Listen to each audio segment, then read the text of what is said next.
यदि आपकी नई नई जॉब लगी है या अब आपका मन बन चुका है कि मुझे अब निवेश की शुरुआत करनी चाहिए और अब आप ये चाहते हैं कि आपको पहले 10,000 रुपये इन्वेस्ट करने हैं, लेकिन अब सवाल आता है कि इन पैसों को इन्वेस्ट कहाँ किया जाए। आपके पास में मेनली गोल्ड, पीपीएफ, स्टॉक्स और म्यूचुअल फंड जैसे ऑप्शंस अवेलेबल हैं। यदि आपको अपने इन्वेस्टमेंट के साथ में कोई भी रिस्क नहीं उठानी है तो आप गोल्ड और पीपीएफ जैसे ऑप्शंस में इन्वेस्ट कर सकते हैं, लेकिन इस वीडियो में हम बात कर रहे हैं कि अपना पहला 10,000 रुपये कैसे इन्वेस्ट करें। तो आप डेफिनेटली अपने 20s में होंगे, तो इस एज ग्रुप वाले व्यक्ति को कम से कम 15-20 सालों का विज़न तो रखना ही चाहिए।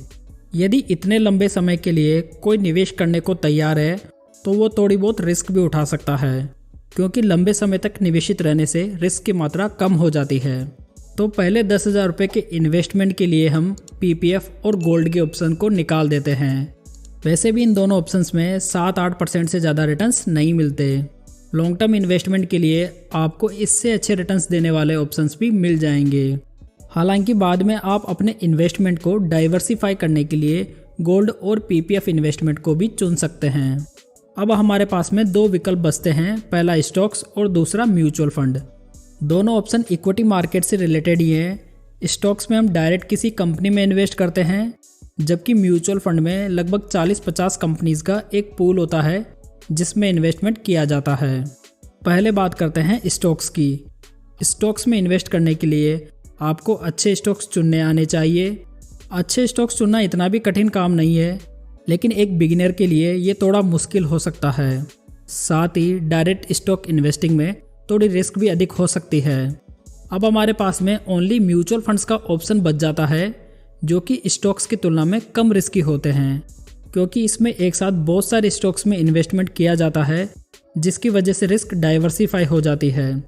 दोस्तों, आप स्टॉक्स और म्यूचुअल फंड के डिफरेंस को इस वीडियो में डिटेल में समझ सकते हैं, जिसका लिंक ऊपर आपको आई बटन में मिल जाएगा।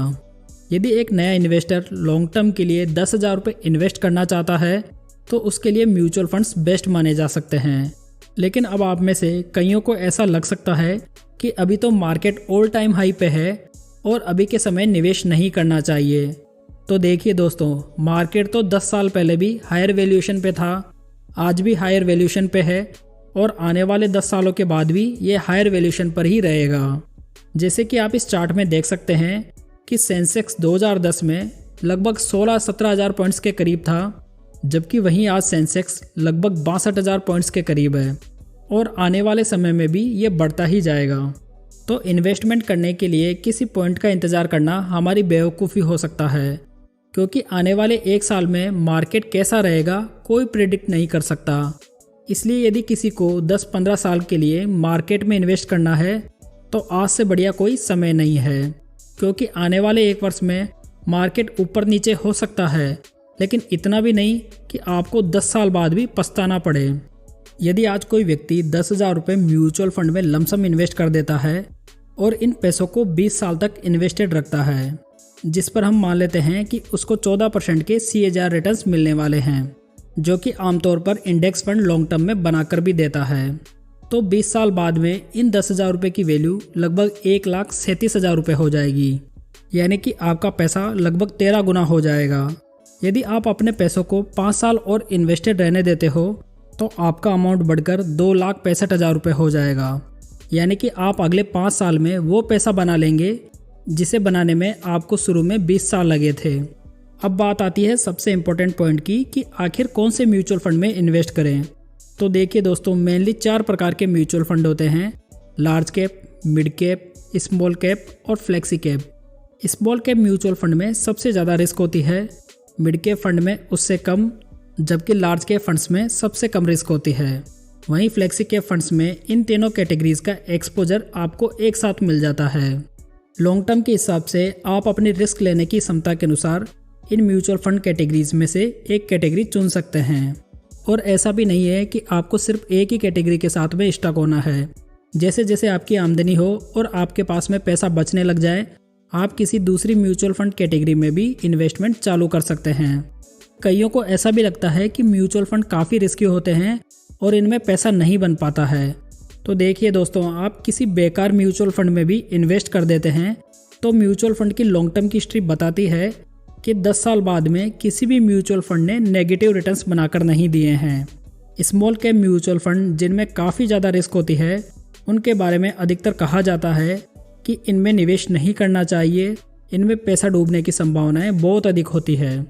लेकिन यदि एक्चुअल डेटा के आधार पर देखा जाए तो लास्ट 10 ईयर से मौजूद ये सभी स्मॉल कैप फंड्स हैं, तो यहाँ पर इन 10 सालों में सबसे ज़्यादा रिटर्न्स जो बने हैं वह है 24.87%, जबकि जो सबसे कम रिटर्न बना है वह है 15.14%। जो भी ये रिटर्न्स रेगुलर प्लान के हैं, यदि ये डायरेक्ट प्लान के रिटर्न्स होते तो इनमें 1-2% के रिटर्न्स ज़्यादा होते। जबकि हमने वीडियो की स्टार्टिंग में 14% के रिटर्न्स एज्यूम किए थे, तो यहाँ पर कैटेगरी का लास्ट फंड भी 15% के CAGR रिटर्न्स बनाकर दे रहा है। तो कोई भी व्यक्ति ऐसा सोचता है कि म्यूचुअल फंड में उसका पैसा डूब जाएगा और जिसकी वजह से वह म्यूचुअल फंड में इन्वेस्ट नहीं करना चाहता, तो ये इन्वेस्टिंग का एक गलत अप्रोच होगा। क्योंकि म्यूचुअल फंड को एक प्रोफेशनल फंड मैनेजर मैनेज करता है, उसकी जिम्मेदारी होती है कि वो आपको अच्छे रिटर्न्स बना कर दे। आपको सिर्फ उनको पैसा देना होता है, बाकी सब वे खुद मैनेज कर लेते हैं। दूसरा ये कि कई लोग ऐसा भी सोचते हैं कि म्यूचुअल फंड कंपनी पैसा लेकर भाग गई तो देखिए, जब तक सेबी बैठा है आपका पैसा कोई भी कंपनी लेकर भाग नहीं सकती। सेबी भारत सरकार की एक ऐसी एजेंसी है जो कि स्टॉक मार्केट और म्यूचुअल फंड मार्केट को कंट्रोल करती है। जैसे कि बैंकों में RBI होता है, वैसे ही मार्केट से रिलेटेड सेबी होता है। इसलिए इन सब चिंताओं को एक तरफ रखकर आज ही निवेश की शुरुआत कीजिए। लिंक आपको डिस्क्रिप्शन में मिल जाएगा, जहां से आप फ्री में अपना म्यूचुअल फंड इन्वेस्टमेंट अकाउंट खुलवा सकते हैं। तो उम्मीद है दोस्तों ये जानकारी आपको अच्छी लगी होगी। वीडियो को लाइक, कमेंट, शेयर जरूर करें और चैनल को सब्सक्राइब भी जरूर कर लें। तो चलिए दोस्तों, फिर मिलते हैं एक नई जानकारी के साथ। तब तक जय हिंद, जय भारत।